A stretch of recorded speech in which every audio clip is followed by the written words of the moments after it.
بسم اللہ الرحمن الرحیم۔ شروع اللہ کا نام لے کر جو بڑا مہربان نہایت رحم والا ہے۔ ستارے کی قسم جب غائب ہونے لگے کہ تمہارے رفیق یعنی ہمارے نبی نہ رستہ بھولے ہیں نہ بھٹکے ہیں اور نہ یہ خواہش نفس سے کچھ بولتے ہیں۔ یہ قرآن تو ایک وحی ہے جو ان کی طرف بھیجی جاتی ہے۔ ان کو نہایت قوت والے نے سکھایا یعنی جبرائیل نے جو طاقتور ہیں۔ پھر وہ پوری طرح بیٹھے جبکہ وہ آسمان کے اونچے کنارے پر تھے، پھر وہ قریب ہوئے، پھر مزید نیچے آ گئے تو وہ 2 کمان کے فاصلے پر ہو گئے یا اس سے بھی کم۔ پھر اللہ نے اپنے بندے کی طرف جو حکم بھیجا سو بھیجا۔ جو کچھ انہوں نے دیکھا ان کے دل نے اس کو جھوٹ نہ جانا۔ کیا جو کچھ وہ دیکھتے ہیں تم اس میں ان سے جھگڑتے ہو؟ اور انہوں نے اس کو یعنی جبرائیل کو ایک اور بار بھی اترتے دیکھا ہے سدرۃ المنتہا کے پاس۔ اسی کے پاس ہمیشہ رہنے کی بہشت ہے، جبکہ اس بیری پر چھا رہا تھا جو چھا رہا تھا۔ ان کی آنکھ نہ تو اور طرف مائل ہوئی اور نہ حد سے آگے بڑھی۔ انہوں نے اپنے پروردگار کی قدرت کی بہت ہی بڑی بڑی نشانیاں دیکھی۔ بھلا تم لوگوں نے لات اور عزا کو دیکھا اور تیسری مورتی یعنی منات کو؟ مشرکو، کیا تمہارے لیے تو بیٹے ہوں اور اللہ کے لیے بیٹیاں؟ یہ تو بہت ہی بے انصافی کی تقسیم ہوئی۔ وہ تو صرف نام ہی نام ہے جو تم نے اور تمہارے باپ دادا نے رکھ لیے ہیں، اللہ نے تو ان کی کوئی سند نازل نہیں کی۔ یہ لوگ محض خیال و گمان اور خواہشات نفس کے پیچھے چل رہے ہیں، حالانکہ ان کے پروردگار کی طرف سے ان کے پاس ہدایت آ چکی ہے۔ کیا جس چیز کی انسان آرزو کرتا ہے وہ اسے ضرور ملتی ہے؟ سو آخرت اور دنیا تو اللہ ہی کے ہاتھ میں ہے۔ اور آسمانوں میں بہت سے فرشتے ہیں جن کی سفارش کچھ بھی فائدہ نہیں دیتی مگر اس وقت کہ اللہ جس کے لیے چاہے اجازت بخشے اور سفارش پسند بھی کرے۔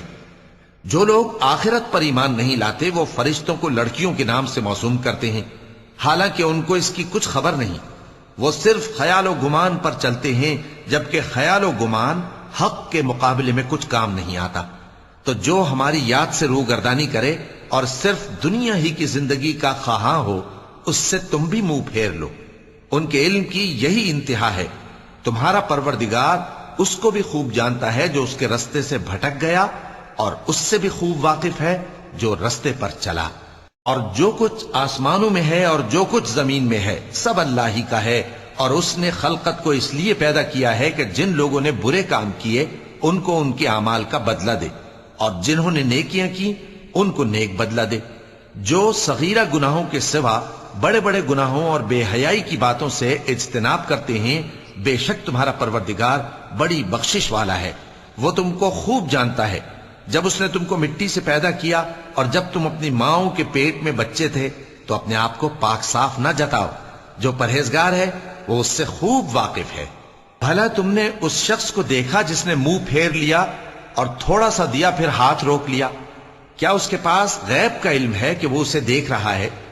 کیا جو باتیں موسیٰ کے صحیفوں میں ہیں ان کی اس کو خبر نہیں پہنچی؟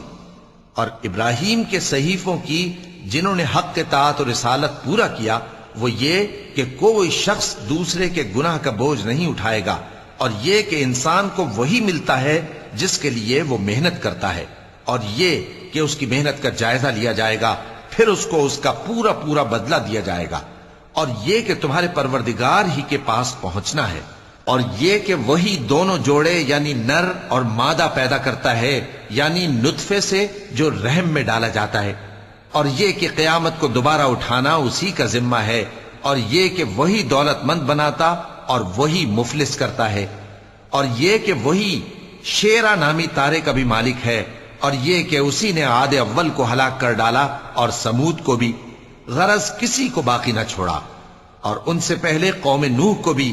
کچھ شک نہیں کہ وہ لوگ بڑے ہی ظالم اور بڑے ہی سرکش تھے، اور اسی نے الٹی ہوئی بستیوں کو دے پٹکا، پھر ان پر جو چیز چھا گئی سو چھا گئی۔ تو اے انسان، تو اپنے پروردگار کی کون کون سی نعمت پر جھگڑے گا؟ یہ پیغمبر بھی پہلے کے خبردار کرنے والوں میں سے ایک خبردار کرنے والے ہیں۔ آنے والی یعنی قیامت قریب آ پہنچی، اس دن کی تکلیفوں کو اللہ کے سوا کوئی دور نہیں کر سکے گا۔ اے کافرو، کیا تم اس کلام پر تعجب کرتے ہو اور ہنستے ہو اور روتے نہیں؟ اور تم غفلت میں پڑے ہو تو اللہ کے آگے سجدہ کرو اور اسی کی عبادت کرو. چونکہ آیت سجدہ تلاوت کی گئی ہے لہذا سامعین پر سجدہ واجب ہے. صدق اللہ العظیم.